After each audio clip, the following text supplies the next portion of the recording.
I'm going to tell you about the 10 worst movies I watched in 2021, right after this intro I made.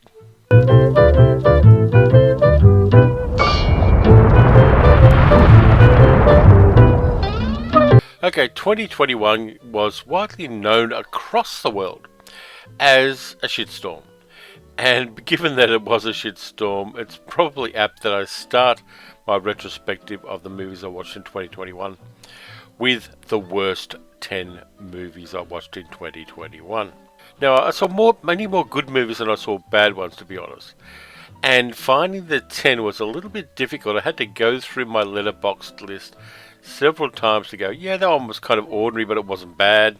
It was harder than I thought it would be. So let's start with someone fairly local. He's actually from New Zealand, but Australia has claimed him.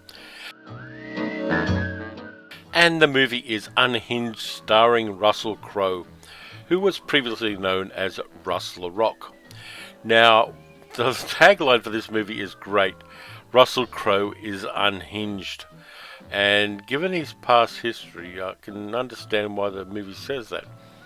In it, he plays a guy called Tom Cooper who's self-medicating on opioids, who gets into a road rage incident and basically goes totally nuts on a woman and her young child. It's a kind of a monster movie, really. It tries to do a little bit of Cape Fear, but doesn't succeed in it. It's a monster movie with a toxic male as the monster. Now, I haven't got a problem with that, but there's nothing new brought to the idea of the toxic masculinity or a monster movie. It's brutal and it's nasty, and Russell Crowe gets a chance to show off his considerable acting skills. Other people have liked the movie. It's kind of got a mixed reviews, but for me, Unhinged just didn't work. That isn't to say the acting isn't good in this film. It is. Karen Pistorius playing the victim's good. Jimmy Simpson's in there as well. It's got the bones of a good film, but it's a bit same. One of the threats of this film is that you're at risk of glorifying what the antagonist does. And when you've got someone as charismatic as Russell Crowe, that risk is real. If you want to see something really good in that kind of a vein, the Michael Douglas film Falling Down does what it does much better. The second movie is a remake of a film I like a lot, Blithe Spirit from 2020. Now, the original, the 1945 version with Rex Harrison and Margaret Rutherford, is a classic. It's based on a play by Noel Coward, and it's full of Noel Coward's witty dialogue. It's full of absurd situations. Supernatural aspects work. The dialogue just sings. It's wonderful. The 2020 version isn't. Now, it does have good actors in it. Dan Stevens is a good actor. Isla Fisher's good at comedy as well. Judi Dench is great, of course, but she's not good as Madame Arcady. I think that the character doesn't suit her style at all. And they put in an extra act in this film set in Hollywood, which is totally superfluous and totally jumps the shark very early on. It doesn't have the wonderfulness of the original. It just shouldn't exist, and it pisses me off that it does. But my mantra for this kind of thing is find out why they did a remake and watch the original. The original is the reason they did a remake, and nobody ever makes a remake of a shitty film. They always remake the good ones, though I could find exceptions to that rule, but for the most part, go original gangster. It is one of the great comedies of the 1940s.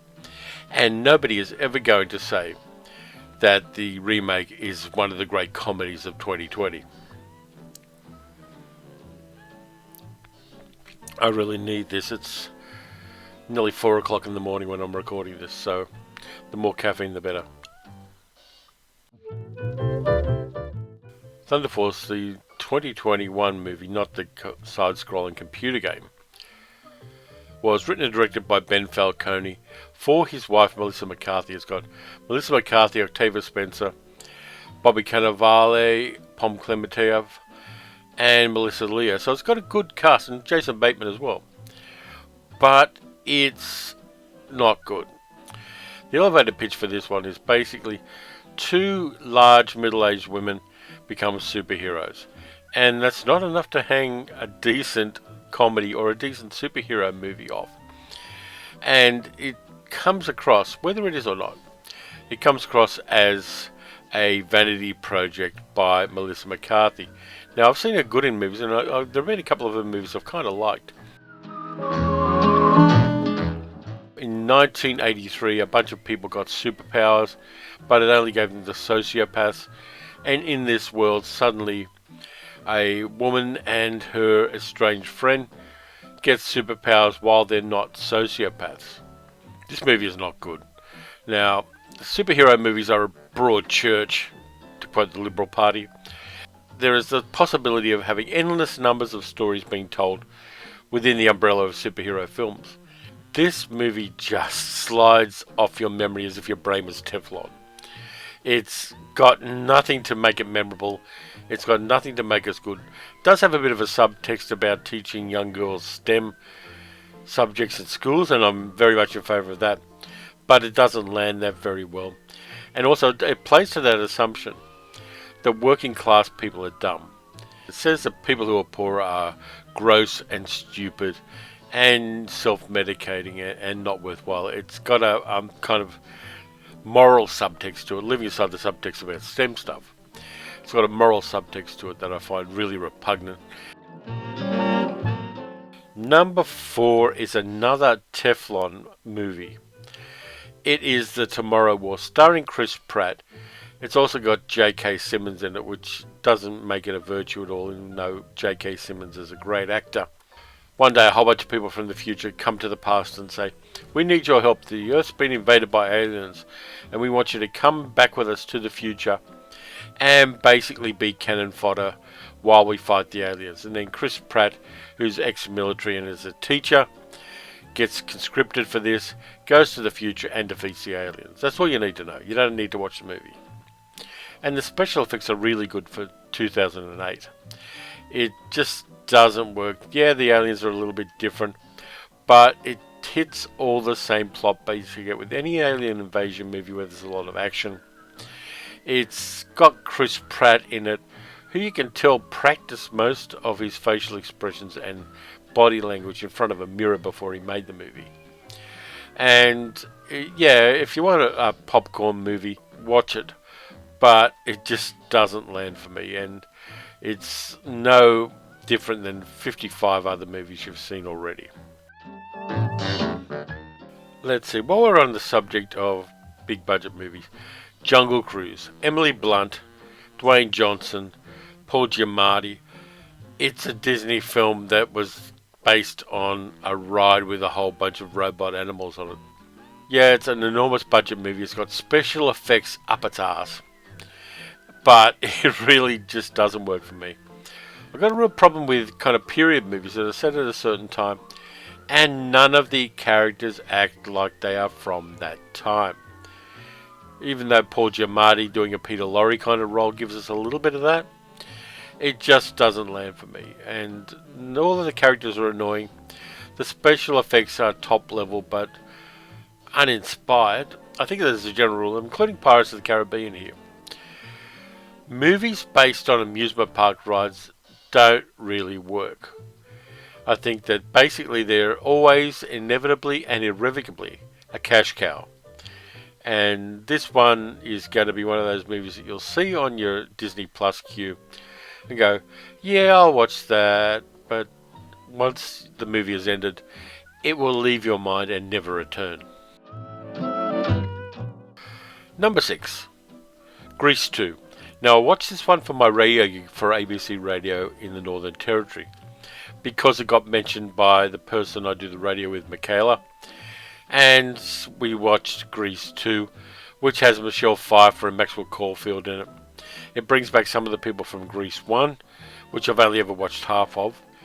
Now, I didn't like Grease in the first place, a 1980s rehash of 1950s tropes, which doesn't work well, and I don't like any of the songs. Isn't for me. And Grease 2, the sequel, doesn't work. I can see early Michelle Pfeiffer really showing that she is talented as an actor. But the rest of it is just forgettable and silly. I suppose if I was a girl in 1982 when it came out, I'd see it a lot better, but for me it just doesn't work in a modern context one tiny bit. Number 7. Now, what do you get if you create a really interesting future world which feels textured, feels lived in, feels really great, and then you make a shit movie of it? What you get is Reminiscence, the movie starring Hugh Jackman, who I find very problematic because for the last 4 years, apart from this year, he was hanging out with Jared and Ivanka amongst other things, and that's a real red flag for me. But Hugh Jackman playing a guy who can't let go of an old relationship and keeps reliving the memories of it, kind of the way that Lenny Nero did in a much better film, which I mentioned only recently, Strange Days.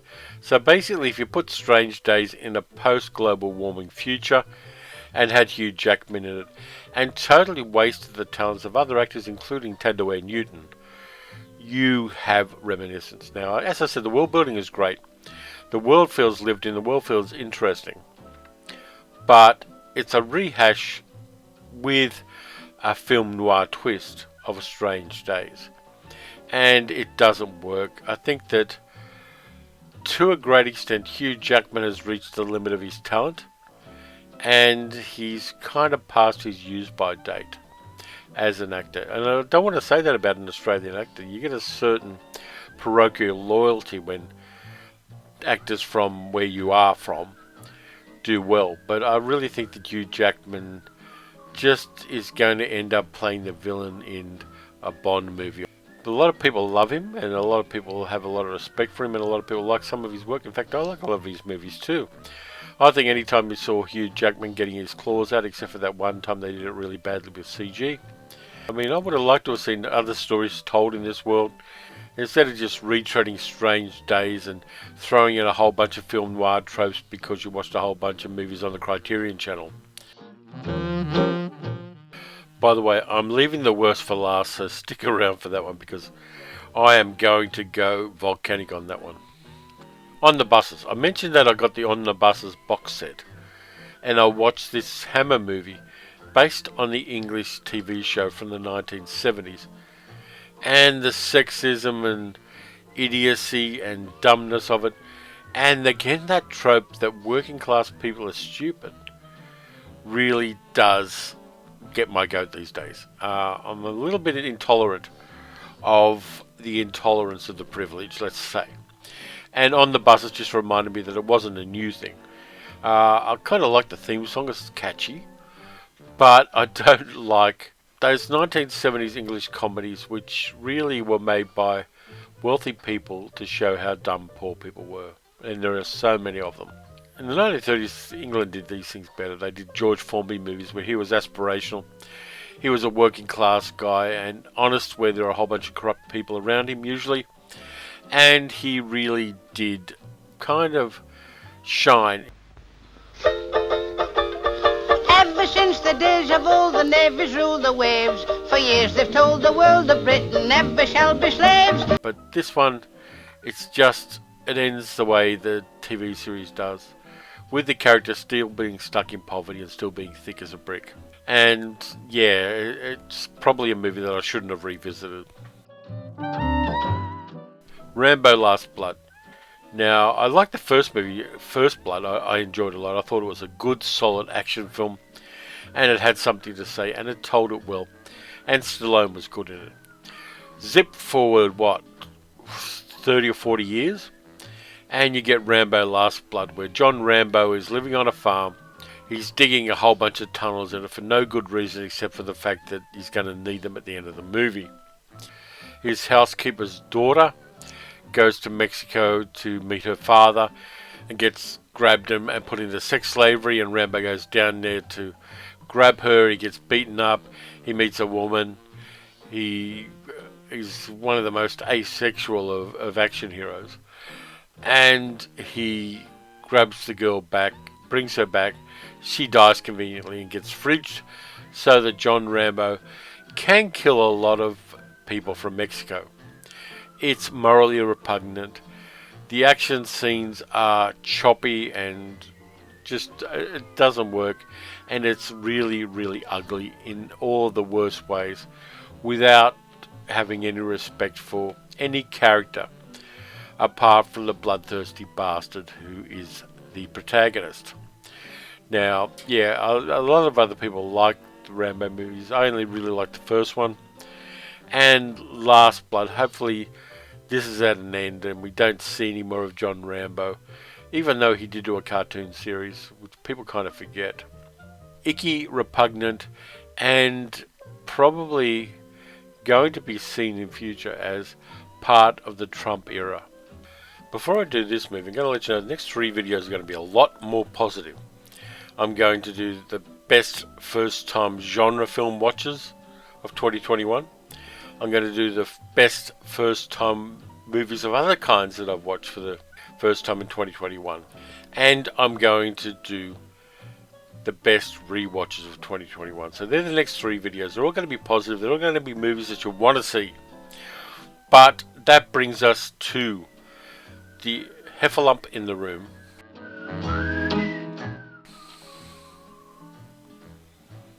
Keith Lemon, the film.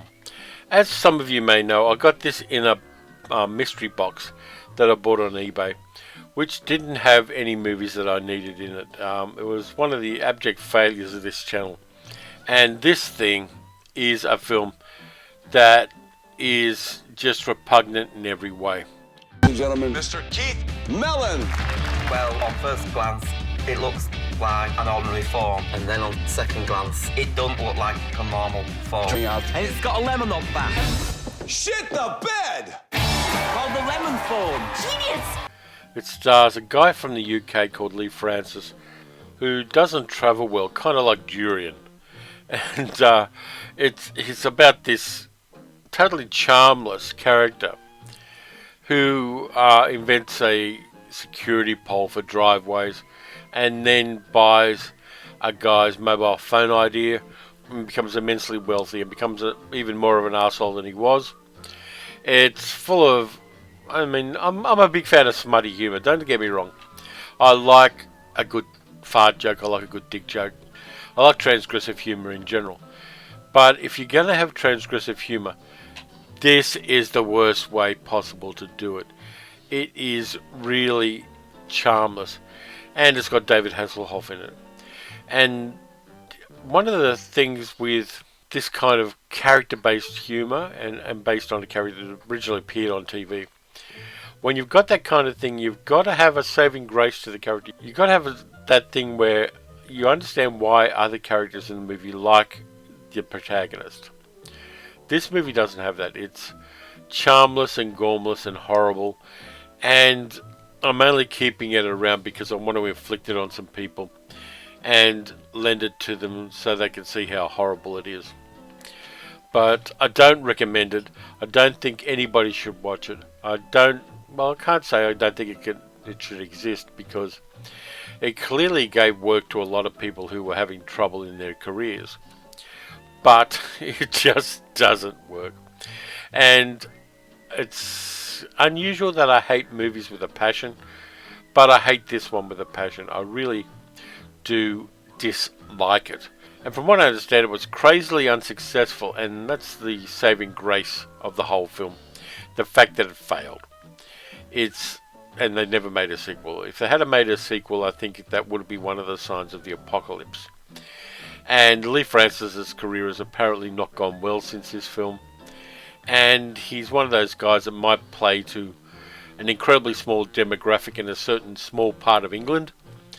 But somehow this got loose, and I don't think it was ever released in Australia or America or anywhere else apart from the UK. And I'll show you the back cover because it'll tell you exactly what kind of movie this is. Take a look at the pictures there. You got beautiful women, you got people pulling faces, you've got Jedward doing a cameo. I'm not going to talk about it anymore. It's just bloody atrocious. Anyway, thank you for sitting through the 10 worst movies I've ever done. Not sure how well this video is going to go, because anyway, thank you very much for watching and enduring to the end.